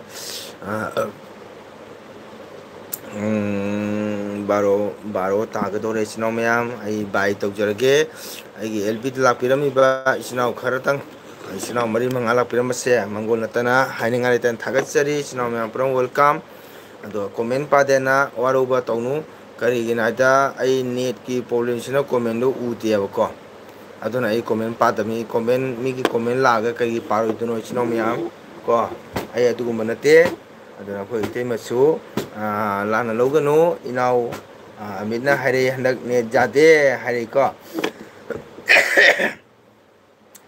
ꯑꯗꯒꯤ ꯑꯅꯤꯁꯨꯕꯗ ꯑꯩꯒꯤ ꯏꯆꯟꯅ ꯀꯀꯥꯅ ꯄꯥꯕꯤꯗ꯭ꯔꯕꯅꯤꯅ ꯑꯩ ꯊꯣꯛꯆꯔꯦ ꯌꯦꯁ ꯏꯆꯟ ꯔꯦꯕꯤꯇꯥ ꯋꯥꯔꯧꯅꯨ ꯀꯀꯥꯅ ꯅꯪꯒꯤ ꯀꯣꯃꯦꯟꯗꯣ ꯎꯗꯕꯗꯒꯤ ꯀꯣꯃꯦꯟ ꯄꯥꯔꯛꯇꯕꯅꯤ ꯍꯧꯖꯤꯛ ꯎꯔꯒ ꯑꯩꯅ ꯏꯆꯤꯟ ꯏꯅꯥꯎ ꯃꯌꯥꯝꯒꯤ ꯀꯣꯃꯦꯟ ꯄꯥꯔꯛꯏꯁꯤꯅꯤ ꯃꯌꯥꯝꯅ ꯇꯥꯍꯜꯂꯤꯁꯤꯅꯤ ꯑꯩꯈꯣꯏꯒꯤ ꯏꯅꯥꯎ ꯅꯨꯡꯁꯤꯔꯕ ꯕ꯭ꯂꯨ ꯏꯁꯀꯥꯔꯠꯇꯁꯨ ꯑꯩꯅ ꯍꯥꯏꯖꯔꯤ ꯑꯩ ꯀꯩ ꯍꯥꯏꯇꯥꯔꯦ ꯅꯣꯏꯅ ꯏꯔꯛꯄ ꯀꯣꯃꯦꯟꯗꯣ ꯎꯗꯕ ꯂꯥꯛꯇꯕ ꯃꯔꯝꯗꯨꯅ ꯑꯩꯅ ꯀꯣꯃꯦꯟ ꯄꯥꯗꯕꯅꯤ ꯅꯦꯠ ꯄ꯭ꯔꯣꯕ꯭ꯂꯦꯝꯁꯤꯅ ꯀꯣ ꯉꯁꯤꯁꯦ ꯈꯤꯇꯪ ꯅꯨꯡꯉꯥꯏꯇ꯭ꯔꯦ ꯅꯦꯠꯁꯦ ꯌꯥꯝꯅ ꯅꯨꯡꯉꯥꯏꯇ꯭ꯔꯦ ꯑꯗꯨꯅ ꯏꯆꯤꯟ ꯏꯅꯥꯎ ꯃꯌꯥꯝ ꯋꯥꯔꯧꯕꯤꯕ ꯌꯥꯗꯦꯀꯣ ꯑꯗꯨꯒꯤꯗꯃꯛꯇ ꯏꯆꯤꯟ ꯏꯅꯥꯎ ꯃꯌꯥꯝ ꯄꯨꯝꯅꯃꯛꯄꯨ ꯃꯪꯒꯣꯜꯅꯇꯅ ꯈꯨꯖꯨꯗꯣ ꯍꯥꯏꯖꯔꯤ ꯋꯥꯔꯧꯕꯤꯒꯅꯨ ꯅꯦꯠꯀꯤ ꯄ꯭ꯔꯣꯕ꯭ꯂꯦꯝꯅ ꯇꯧꯕꯅꯤ ꯏꯆꯤꯟ ꯏꯅꯥꯎ ꯃꯌꯥꯝ ꯀꯣ ꯉꯁꯤꯁꯨ ꯈꯤꯇꯪ ꯑꯦꯜꯕꯤꯁꯦ ꯏꯟꯇꯔꯦꯁ ꯐꯥꯎꯗ꯭ꯔꯦ ꯑꯩꯒꯤ ꯃꯝꯆꯧ ꯑꯃ ꯍꯥꯏꯗ꯭ꯔꯕꯥꯠ ꯆꯠꯄꯗꯒꯤ ꯃꯥꯒꯤ ꯃꯤꯛꯁ ꯑꯣꯏꯈꯤꯕꯒꯤꯀꯣ ꯃꯤꯁꯤꯡ ꯑꯣꯏꯕꯗꯒꯤ ꯃꯥꯡꯈꯤꯕꯗꯒꯤ ꯉꯁꯤ ꯄꯥꯎ ꯐꯪꯉꯦ ꯃꯥꯁꯦ ꯕꯣꯗꯤ ꯑꯣꯏꯅ ꯐꯪꯉꯦ ꯃꯁꯥꯒ ꯃꯕꯨꯛꯒ ꯇꯣꯉꯥꯟ ꯇꯣꯉꯥꯟꯕ ꯑꯁꯤꯒꯨꯝꯕ ꯄꯥꯎ ꯈꯔ ꯐꯪꯕꯗꯒꯤ ꯑꯩꯁꯨ ꯈꯤꯇꯪ ꯅꯨꯡꯉꯥꯏꯇ꯭ꯔꯦ ꯑꯦꯜꯕꯤꯁꯤꯒ ꯋꯥꯈꯜꯁꯦꯀꯣ ꯊꯥꯔꯨꯔ ꯀꯧꯕꯅꯤꯅ ꯂꯣꯏꯁꯟꯒꯦ ꯍꯥꯏꯅ ꯑꯩ ꯃꯇꯝ ꯉꯥꯏꯔꯤꯕꯅꯤ ꯁꯤꯅꯦꯃꯥ ꯋꯥꯔꯧ ꯌꯥꯗꯦ ꯀꯣ ꯑꯩ ꯏꯁꯦꯟ ꯏꯄꯥꯅ ꯐꯣꯟ ꯇꯧꯔꯛꯏ ꯀꯇꯛꯇꯒꯤ ꯁꯣꯠꯇꯅ ꯑꯩꯈꯣꯏ ꯕꯕꯥꯗꯣ ꯂꯩꯈꯤꯗ꯭ꯔꯦ ꯍꯥꯏꯅ ꯑꯩ ꯃꯝꯆꯧꯗꯣꯀꯣ ꯇ꯭ꯔꯦꯟꯗꯒꯤ ꯀꯨꯝꯕꯗꯒꯤ ꯃꯥꯁꯤ ꯃꯤꯁꯤꯡ ꯑꯣꯏꯈꯤꯕꯅꯤ ꯑꯗꯣ ꯀꯇꯛꯀꯤ ꯄꯨꯂꯤꯁ ꯏꯁꯇꯦꯁꯟꯗ ꯐꯪꯉꯦ ꯃꯥꯁꯤ ꯃꯁꯥꯒꯤ ꯊꯋꯥꯏꯗꯤ ꯐꯪꯗ꯭ꯔꯦ ꯃꯁꯥꯒ ꯇꯣꯉꯥꯟꯅ ꯕꯣꯗꯤ ꯑꯣꯏꯅ ꯐꯪꯉꯦ ꯏꯆꯤꯟ ꯏꯅꯥꯎ ꯃꯌꯥꯝ ꯑꯗꯨ ꯀꯣꯟꯅ ꯑꯩ ꯁꯨꯝ ꯃꯌꯥꯝꯗ ꯁꯤꯌꯥꯔ ꯇꯧꯖꯒꯦ ꯏꯆꯤꯟ ꯏꯅꯥꯎ ꯃꯌꯥꯝ ꯀꯣ ꯑꯗꯨ ꯏꯆꯤꯟ ꯏꯅꯥꯎ ꯃꯌꯥꯝ ꯀꯣꯃꯦꯟ ꯄꯥꯗꯦꯅ ꯋꯥꯔꯧꯅꯨꯀꯣ ꯑꯩ ꯍꯧꯖꯤꯛ ꯍꯥꯏꯖꯈꯤꯕ ꯅꯦꯠ ꯌꯥꯗꯅ ꯇꯧ ꯍꯧꯖꯤꯛꯁꯨ ꯅꯦꯠꯁꯦ ꯎꯔꯨ ꯂꯩꯌꯦꯕꯀꯣ ꯑꯗꯨꯒ ꯑꯩ ꯃꯇꯝ ꯇꯥꯏꯃꯤꯡꯁꯦ ꯈꯤꯇꯪ ꯅꯍꯥꯟꯉꯩ ꯊꯥꯏ ꯃꯇꯝꯗꯨꯇꯪ ꯁꯨꯔꯒ ꯑꯩ ꯄꯣꯊꯥꯒꯦ ꯍꯥꯏꯅ ꯉꯥꯏꯕꯅꯤ ꯏꯆꯤꯟ ꯏꯅꯥꯎ ꯃꯌꯥꯝꯁꯨ ꯋꯥꯅ ꯉꯥꯏꯕꯤꯔꯝꯕꯒꯤꯗꯃꯛꯇ ꯍꯥꯏꯅꯤꯡꯉꯥꯏ ꯂꯩꯇꯅ ꯊꯥꯒꯠꯆꯔꯤ ꯏꯆꯤꯟ ꯏꯅꯥꯎ ꯃꯌꯥꯝ ꯄꯨꯝꯅꯃꯛ ꯑꯣꯜ ꯕꯦꯁ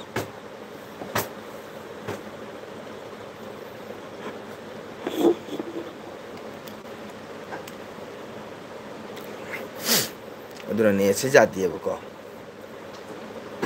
ꯑꯗꯣ ꯏꯆꯤꯟ ꯏꯅꯥꯎ ꯃꯌꯥꯝ ꯉꯁꯤ ꯑꯌꯥꯝꯕꯅ ꯅꯅꯥꯎꯅ ꯀꯣꯃꯦꯟ ꯄꯥꯗꯦꯗꯅ ꯃꯇꯨꯡꯗꯁꯨ ꯂꯥꯛꯇꯕ ꯇꯧꯕꯤꯅꯨ ꯏꯆꯤꯟ ꯏꯅꯥꯎ ꯃꯌꯥꯝ ꯄꯨꯝꯅꯃꯛꯀꯣ ꯑꯩꯅ ꯏꯆꯤꯟ ꯏꯅꯥꯎ ꯃꯌꯥꯝ ꯃꯐꯝꯗ ꯍꯥꯏꯖꯔꯤ ꯅꯦꯠꯀꯤ ꯄ꯭ꯔꯣꯕ꯭ꯂꯦꯝ ꯑꯣꯏꯕꯅ ꯀꯣꯃꯦꯟ ꯑꯝꯇ ꯎꯗꯕꯅꯤ ꯀꯣ ꯑꯗꯨꯅ ꯏꯆꯤꯟ ꯏꯅꯥꯎ ꯃꯌꯥꯝꯕꯨ ꯊꯥꯒꯠꯆꯔꯤ ꯀꯣꯃꯦꯟ ꯏꯔꯒ ꯄꯥꯔꯛꯇꯕꯒꯤ ꯉꯥꯏꯕꯤꯔꯝꯕꯒꯤꯗꯃꯛꯇꯁꯨ ꯑꯩꯅ ꯍꯥꯏꯅꯤꯡꯉꯥꯏꯗꯅ ꯊꯥꯒꯠꯆꯔꯤ ꯏꯆꯤꯟ ꯏꯅꯥꯎ ꯃꯌꯥꯝꯕꯨ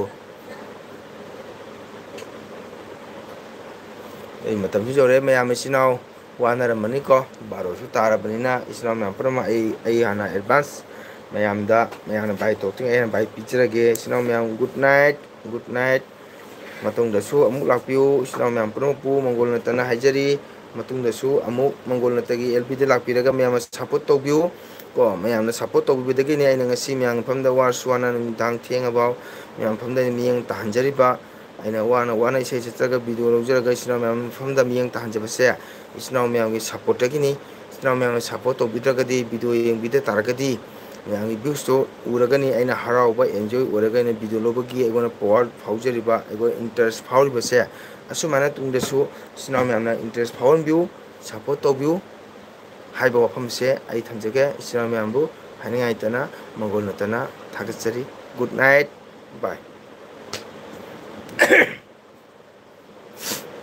ꯑꯣꯟꯂꯤ 2 ꯃꯤꯅꯤꯠ ꯑꯅꯤ ꯋꯥꯠꯂꯤ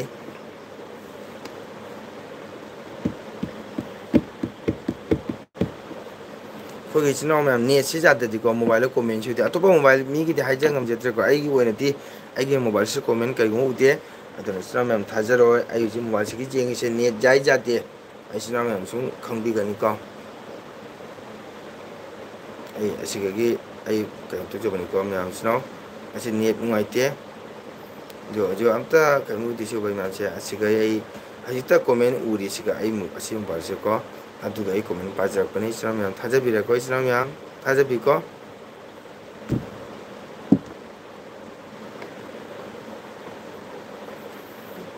ꯑꯗꯨꯒꯤꯗꯤ ꯑꯩ ꯂꯩꯐꯝꯁꯤꯁꯨ ꯅꯦꯠꯁꯨ ꯅꯦꯠꯁꯨ ꯅꯨꯡꯉꯥꯏꯇꯕ ꯎ ꯋꯥ ꯌꯥꯝ ꯍꯧꯕꯅꯤꯅ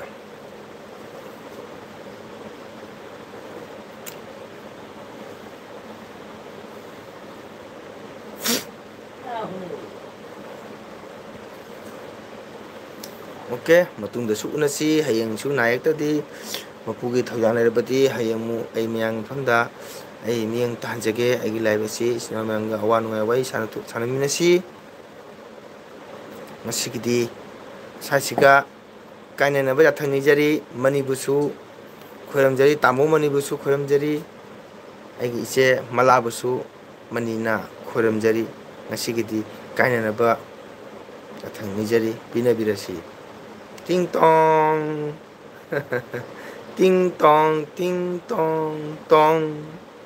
Wow, luar ya.